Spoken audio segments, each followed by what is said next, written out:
Okay. देखो बेटा, ये टॉपिक देखो, लैंड यूटिलाइजेशन का टॉपिक है। इससे पहले हमने क्या कुछ किया, जब हमने लैंड रिसोर्स शुरू किया तो सबसे पहले मैंने आपको बताया कि लैंड एक ऐसा रिसोर्स है कि जो जिसकी वजह से हम जीते हैं अर्थ पे। सारी एक्टिविटीज हम लैंड के ऊपर करते हैं। मैंने आपको ये सारी चीजें बताई। फिर मैंने आपको बता दिया कि इंडिया में कितने परसेंट माउंटेन्स हैं, प्लेट्यूज, प्लेन्स कितने कितने परसेंट हैं। जैसे 43% मैंने आपको बताया था माउंटेन्स हैं, है ना। सॉरी, माउंटेन्स 30% हैं और 27% of the area of the country plateaus है 27% पे। तो ये वाला क्वेश्चन हमने किया था कि इंडिया में रिलीफ फीचर्स कैसी हैं। अब है लैंड यूटिलाइजेशन। अगर हमारे पास लैंड है तो हम उसे कैसे कैसे यूटिलाइज कर सकते हैं। ये जनरल कंसेप्ट है लैंड यूटिलाइजेशन का कि हम कैसे लैंड इस्तेमाल कर सकते हैं। उसके बाद मैं बताऊंगी कि लैंड यूज पैटर्न इंडिया का कैसा है। पहले यहाँ पे जनरली लैंड यूज यूटिलाइजेशन है कि हर देश में लैंड कैसे यूटिलाइज होती है। आम किन किन चीजों के ऊपर लैंड खर्च होती है वो मैं आपको बताऊंगी। ठीक है, तो सबसे पहला है जंगल। देखो, कोई भी जमीन है, जैसे इंडिया की जमीन है इतनी सारी, इस पे इस इतने एरिया पे तो जंगल होंगे ही ना। पेड़ पौधे जो अपने आप कल्टीवेशन हुई हुई है, जंगल बने हुए हैं। तो देखो, लैंड को हम दो टू पार्ट्स में डिवाइड कर सकते हैं।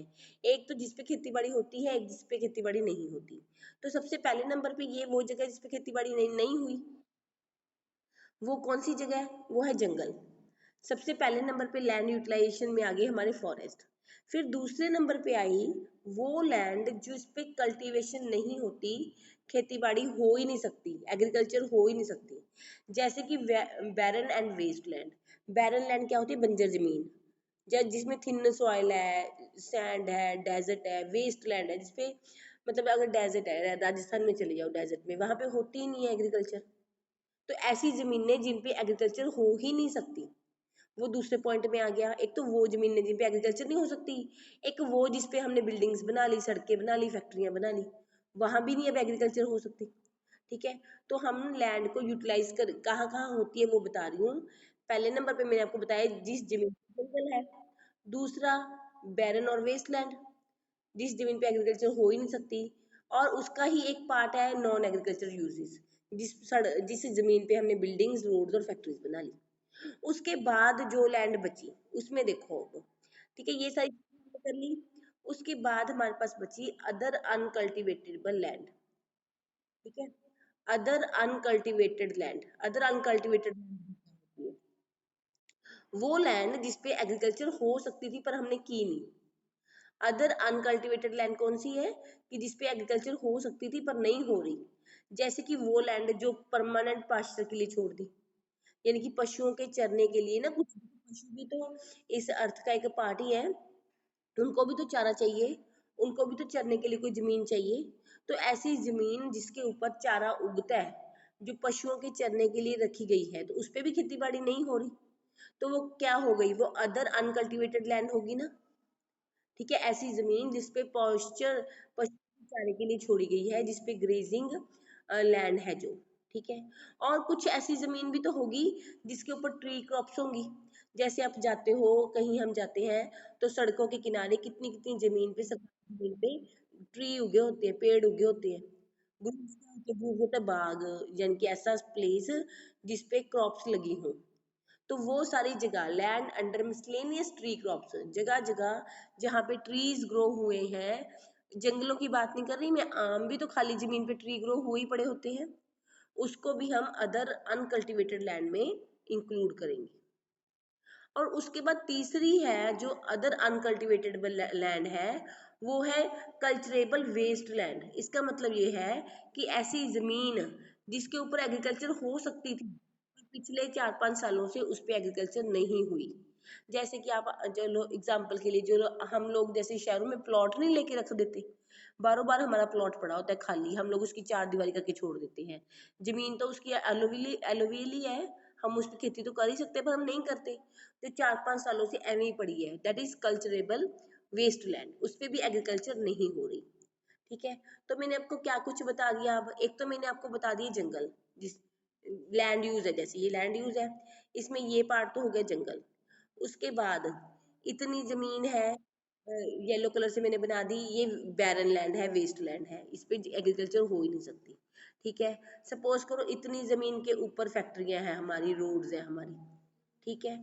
उसके बाद इतनी जमीन, थोड़ी सी और जमीन ले लो, ये वाली इतनी जमीन है, इसके ऊपर इतनी में परमानेंट पैस्चर है, परमानेंट पशुओं के चारे के लिए छोड़ी हुई है, और यहाँ पे ट्रीज लगे हुए हैं, और ये वो जमीन है जो 5 साल से जिसपे खेती बाड़ी नहीं हुई, ठीक है, 5 साल से, पिछले 5 साल से जिसपे फसलें नहीं हुई। उसके बाद आ जाती है फैलो लैंड। अब फैलो लैंड क्या होती है, देखो फैलो लैंड दो तरह की होती है, एक करंट फैलो होती है, एक अदर देन करंट फैलो होती है। देखो करंट फैलो तो हम उसे कह देते हैं जिसके ऊपर 1 साल या 1 साल से कम टाइम में एग्रीकल्चर नहीं हुई, यानी कि रिसेंटली किसी वजह से किसान ने मतलब कि फसलें नहीं उगाई, जब बारिश नहीं हुई, या फिर उसके पास पैसे नहीं थे, सीड्स के लिए पैसे नहीं थे, एनीथिंग, जो अभी अभी उसे उसने छोड़ी है, 1 साल या 1 साल का कम, 1 साल से भी कम टाइम में के लिए, जब जैसे 1 साल में अब 2 क्रॉप्स ग्रो हो सकती है, वीट हो सकती है, राइस हो सकती है। सपोज करो करंट फैलो वाले ने वीट ग्रो कर लिया, राइस ग्रो नहीं किया, ठीक है, तो आधा साल उसने लैंड को यूज किया, वो आ गई आपकी करंट फैलो में। जिसको छोड़ दिया कल्टीवेशन के बिना 1 या लेस देन 1 ईयर के लिए, दैट इज करंट फैलो।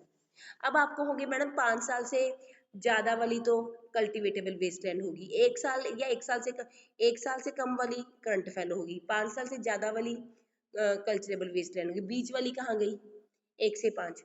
जो 1 से 5 साल के बीच में अनकल्टिवेटेड है, जैसे कि 3 साल के लिए या 2 साल के लिए किसी ने एग्रीकल्चर नहीं की, उसे खाली छोड़ जमीन को, तो उसे हम कहेंगे left uncultivated for past 1 to 5 agriculture years. अब इसको आप यहाँ पे ऐसे लिख लो, देखो अगर एक just wait, 1 less than 1 year, less than 1 year, तो वो कौन सी होगी, करंट फैलो, ठीक है। 1 to 5 ईयर, 1 से 5 साल के बीच में, वो होगी अदर देन करंट फैलो। 5 साल से ज्यादा, वो हो गई कल्चरेबल वेस्ट लैंड, उसे तो वेस्ट ही कर दिया ना, समझ गए ना। अब अब आपको, ठीक है, ये होगी फैलो लैंड, समझा गया आपको। तो फैलो लैंड होगी इतनी, इतनी आपकी फैलो लैंड होगी, ठीक है, इतनी। अब ये वो सारी जमीन हो गई जिसके ऊपर एग्रीकल्चर नहीं हो रही। इसके बाद जो मैंने ब्लैक कलर से ये बॉक्स बनाया है, ये वो जमीन है अब जिसपे एग्रीकल्चर होती है। ये तो जंगलों में चली गई जमीन, ये जमीन नॉन एग्रीकल्चर यूज में चली गई, बैरन लैंड हो गई ये वाली, ये नॉन एग्रीकल्चर फैक्ट्रियां बन गई इस जमीन पे। इस जमीन पे क्या कहते हैं, पशुओं ने चारा चर लिया, इस जमीन पे ट्रीज लग गए, इस जमीन के ऊपर 5 साल के लिए खाली पड़ी है, ये जमीन अभी अभी खाली हुई है 1 से 5 साल के बीच में। अब ये वाला जो ब्लैक सर्कल बच गया, ये है हमारा नेट सोन एरिया, नीचे वाला जिसके ऊपर खेती बाड़ी होती है, ठीक है। अब बाकी सारी तो देखो निकल गई ना जमीन, ये वो है ब्लैक बॉक्स जिसके ऊपर खेती बाड़ी हमारी होती है, नेट सोन एरिया, ठीक है। अब नेट सोन एरिया है एक crop cropped area, crop cropped area, net sown area क्या होता है, देखो अगर एक इंसान ने, नेट सोन एरिया का मतलब होता है जिसपे एक साल में एक बार तो खेती बाड़ी हो ही हो, एग्रीकल्चर हो ही हो, जो इतनी सारी ये जो जमीन है, ये नेट सोन एरिया है, इसके ऊपर एक बार तो साल में क्रॉप्स लगती लगती हैं।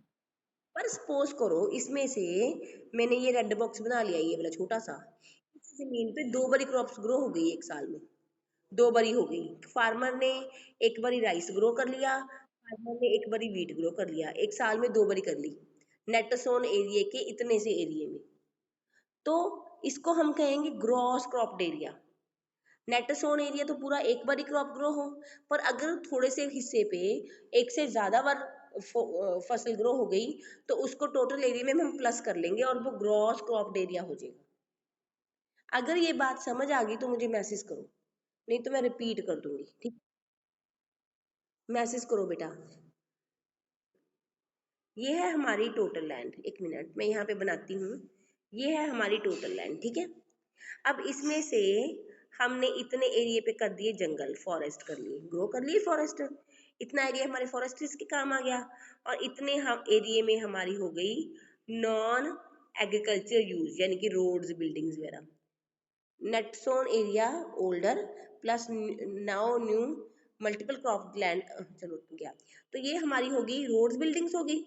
इसके ऊपर हमने इतने एरिया में हमने पशुओं को मतलब कि परमानेंट पास्चर कर लिए, परमानेंट पास्चर कर लिए इतने एरिया पे। और ये हमारी जो लैंड है, इसके ऊपर इतनी लैंड के ऊपर हमारे ट्रीज हो गए, ट्रीज ग्रो हो गए। ये लैंड हमने 5 साल से खाली छोड़ रखी है, ये वाली लैंड हमने 1 साल से खाली छोड़ रखी है, ये वाली लैंड हमने 1 से 5 साल में खाली छोड़ रखी है। अब हमारे पास इतनी जमीन बची, मैं ब्लैक कलर से ड्रॉ करती हूँ, ये जमीन बची हमारे पास, ये है नेट सोन एरिया। ठीक है, अब नेट सोन एरिया ये हमारा है, इसके ऊपर नेट सोन एरिया को आप लिख लो, एरिया क्या कहते हैं, sown in once in a year, एक ऐसा एरिया जिसमें फसलें ग्रो होती हैं in once in a year, area crops grown in once in a year, एक बार तो फसल ग्रो होती है सारे एरिया पे। ठीक है, वो होता है नेट सोन एरिया। अब इसमें से इतना पार्ट जो मैं आपको ग्रीन कलर से दिखा रही हूँ, इतनी जमीन नेट सोन एरिया के इतने पार्ट के ऊपर, इतनी जमीन के ऊपर 2 बार ही फसल, फार्मर के पास इरिगेशन थी, फार्मर के पास पेस्टिसाइड थे, और उसने क्या किया, राइस उगा लिया, उगा लिया। तो ये हमारा टोटल ग्रॉस क्रॉप्ड एरिया हो गया। एक तो नेट सोन एरिया प्लस जो दूसरी बार हुआ, देखो नेट सोन एरिया प्लस उतना एरिया जिसमें दूसरी बार एक फसल ग्रो हुई is equal to gross cropped area. Gross को कुल कहते हैं, कुल। नेट को हम कहते हैं कि सारी निकाल के चीजें जो बचा, अगर हम आम भाषा में बोलते हैं ग्रॉस नेट, ग्रॉस का होता है कुल। ठीक है, अब बताओ समझ आई। नेट सोन एरिया का वो हिस्सा जिसके ऊपर 2 बारी फसलें ग्रो होती हैं साल में, उसको अगर हम प्लस कर लें तो हमारे पास ग्रॉस क्रॉप्ड एरिया आ जाता है। पहली बार तो हमने जंगलों के लिए फसलें जगह यूज कर ली, फिर हमने वेस्ट लैंड में पड़ी है, फिर रोड फैक्ट्रीज बना ली, परमानेंट पोस्चर में यूज कर ली। ठीक है, ट्रीज लग गए हमारे, उसके बाद हमारी वेस्ट पड़ी है लैंड 5 साल के लिए। ठीक है, उसके बाद फैलो लैंड में आ गई हमारी, पहले वो लैंड आ गई जो 1 साल से खाली पड़ी है, अदर देन करंट फैलो में आ गई जो 1 से 5 साल के बीच में खाली पड़ी है, जो बाकी बची वो होगी हमारी नेट सोन एरिया। ठीक है, अब बताओ आगे चल बढ़ू बेटा, हम मैसेज करो, ये लगा दिया करो, इससे मुझे क्लियर तो हो जाए, तुम लोगों को समझ आ गया, दिख रहा है आपको, फैसिलिटी का इस्तेमाल करो, दिखा सबको, नीचे कितनी सारी ऑप्शंस आती हैं रेज हैंड के साथ। चलो, अब हम नेक्स्ट करते हैं, टॉपिक है हमारा land use pattern in India. ठीक है, शुक्र है कितने बच्चों ने यस मैम राइट कर दिया। अब चलो, काफियों ने कर दिया। अब है हमारा land use pattern in India. अब तक हमने सिंपल लैंड यूटिलाइजेशन पढ़ा था, अभी किसी भी देश में किस तरीके से लैंड यूटिलाइज होती है। अब मैं आपको करवाती हूँ कि इंडिया में लैंड यूज पैटर्न कैसा है। कहते हैं जब भी हमने, देखो बेटा, लैंड इस्तेमाल करनी होती है ना, तो हमारी अपनी मर्जी नहीं चलती टोटली, हम मर्जी टोपोग्राफी की भी तो चलती है। अगर एक जगह माउंटेन है और हम कहें हम तो इस पर राइस ही ग्रो करेंगे, तो कैसे कर लेंगे, नहीं कर सकते। अगर किसी जगह पे डेजर्ट है और हम कहें हम तो यहाँ पे राइस ग्रो करेंगे, नहीं कर सकते। अगर क्लाइमेट किसी किसी जगह पे बहुत ज्यादा गर्मी पड़ती है तो वीट कैसे ग्रो होगा, नहीं होता। सॉइल टाइप है हो ब्लैक सॉइल, वो ब्लैक सॉइल हम तो इसमें कनक उगाएंगे, नहीं उगती। यानी कि अगर हमने लैंड को कैसे यूज करना है, ये वहाँ की टोपोग्राफी पे, क्लाइमेट पे, सॉइल टाइप पे डिपेंड करता है, और पॉपुलेशन पे भी तो डिपेंड करता है।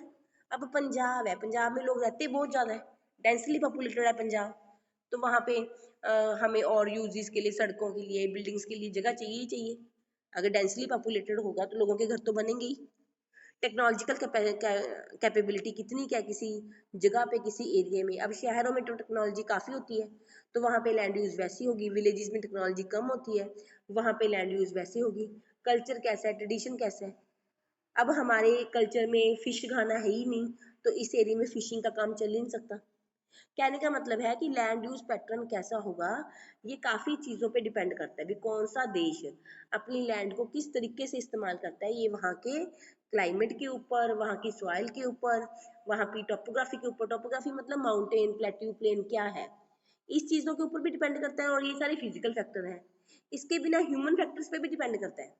ह्यूमन फैक्टर की पॉपुलेशन कितनी क्या है, टेक्नोलॉजी कितनी पता है, कल्चर कैसा है, ट्रेडिशन कैसा है, इन सब चीज़ों को ध्यान में रख के ही लैंड इस्तेमाल होती है, लैंड यूज होती है। Now let us move to the next page. 1 minute wait करो बेटा। हाँ जी बच्चे, यस, करंट फैलो होती है लेफ्ट विदाउट कल्टीवेशन फॉर 1 और लेस देन 1 एग्रीकल्चर ईयर। सही आंसर है सबके। किस किस के सही हैं? Tinu, very good. Tripti, Pallavi, Aryan and अब ना ध्यान से सीखना एक चीज जो मैं आपको अभी कराने जा रही हूँ। ये मैं आपको, आप ऊपर वाला चार्ट देखो ध्यान से। इसमें ना इसको हमने कंपेयर करना है। देखो ये तो है ये बात, ये वाला चार्ट तो है हमारा 1960 61 का, और ये वाला इधर वाला ये है 2014-15 का। तो ये क्या है? ये लैंड यूज दिखाया है कि हम 60-61 में कितना लैंड यूज करते थे, कैसे लैंड यूज करते थे, और 2014-15 में हमारा लैंड यूज कितना चेंज हो गया। तो अब सबसे पहले आ जाओ जंगलों पे। जंगल जो है हमारे देश के वो बड़े हैं, इंक्रीज हुए हैं। पहले 18% थे, अब 23% हो गए हैं। देखो फॉरेस्टेड एरिया कवर हो गया। आप कहोगे मैडम फॉरेस्ट जंगल कैसे बढ़ गए हमारे देश के? तो जंगल बढ़ने का रीजन सुनो क्या है। ये 18.11% जो है हमारी क्या है, ये बैरन लैंड है। ये वाली बैरन लैंड है ना, जो अन एग्रीकल्चर बैरन लैंड है, जो अनकल्टिवेटेड लैंड है, ये जिसपे तो ये कम हो गई है। देखो ध्यान से देखो, ये कम हो गए, 5% रह गई है। तो इस एरिया को भी हो सकता है बैरन लैंड पे ट्रीज को ग्रो करने की कोशिश की गई हो, उसको मतलब कि इस एरिया को ऐड किया गया हो, ठीक है, ट्री कल्टीवेशन में। तो हमारे जंगल इंक्रीज हुए हैं। और देखो क्या चेंज है। अब उसके बाद है area under non agriculture use. जो एरिया नॉन एग्रीकल्चर यूज के अंडर आता है वो कौन सा आता है? नॉन एग्रीकल्चर यूज में मैंने आपको क्या क्या कहा था? बिल्डिंग, रोड, फैक्ट्रीज बताई थी ना नॉन एग्रीकल्चर यूज में। वो देखो यहाँ पे जो 60-61 है उसमें 4.9% एरिया पे सड़कें हैं। पर उसके बाद डेवलपमेंट हो गई। जब डेवलपमेंट हो गई तो ये सड़कें 8.7% पे हो गई। डेवलपमेंट हो गई तो सड़कें बढ़ गई बेटा। नॉन एग्रीकल्चर यूज बिल्डिंग्स बढ़ गई, वो 8% हो गया। ठीक है, जो वेस्ट लैंड थी हमारी 18%, वो 5% रहेगी। थोड़ी बहुत ही वेस्ट लैंड के ऊपर सड़कें और बिल्डिंग्स तो देखो बन ही सकती हैं। और जो हमारा फॉरेस्टेड एरिया है वो 18% से 23% इंक्रीज हो गया। ठीक है, उसके बाद नेक्स्ट देखो permanent pasture and grazing land. Permanent pasture and grazing land देखो इसका क्या हुआ। ये थी 4.71%। कब? 60-61 में 4.71% थी 1661 में। अब देखो इसको, जस्ट वेट, अब देखो 3.3% होगी। ठीक है, तो इसका क्या मतलब है कि क्या अब पशुओं ने चरना कम कर दिया? अब आप ये पूछो कि मैडम यहाँ पे 4.7% लैंड है तो क्या अब हम पशुओं को भूखा रखते हैं? नो। एक तो बेटा हमारी कैटल फोर्स कम हुई है क्योंकि अब ट्रैक्टर वगैरह का इस्तेमाल करने लग गए लोग। दूसरा, अब हमने फोडर क्रॉप्स भी ग्रो करनी शुरू कर दी हैं अपने एनिमल्स को। अच्छी, देखो हम एग्रीकल्चर वाले चैप्टर में भी पढ़ेंगे, बाजरा, ज्वार, ऐसी फसलें भी फॉडर क्रॉप के तौर पे स्पेशली भी ग्रो करने लगे हैं हम। इसलिए भी जो जो पॉस्चर लैंड के अंडर एरिया आता है 4.7 से वो कम होके कितना हो गया है? 3.3 हो गया है। ठीक है, उसके बाद हम आगे चलते हैं और इसमें और ज़्यादा, जस्ट वेट, इसमें हमें और ज़्यादा नहीं कुछ करने की ज़रूरत है, इसके आगे जाने की ज़रूरत नहीं है। Area under miscellaneous tree crops है, ये पहले 1.50 था, अब 1% रह गया है। ट्रीज के अंडर भी एरिया कम हो गया है। अब हमारी मेन चीज़ जो देखने वाली है वो नेट सोन एरिया देख लो आप। ये नेट सोन एरिया 46% था पहले, अब 45% है, क्योंकि ज़्यादा फर्क नहीं पड़ा, क्योंकि लोग एग्रीकल्चर से शिफ्ट होके अब इंडस्ट्रीज वगैरह में भी जा रहे हैं ना। तो net sown area near about same ही है, जितना हमारा 60-61 में था उतना ही नियर अबाउट हमारा हम अब भी है नेट सोन एरिया। हाँ जी बच्चे, तो आज की क्लास बंद करें।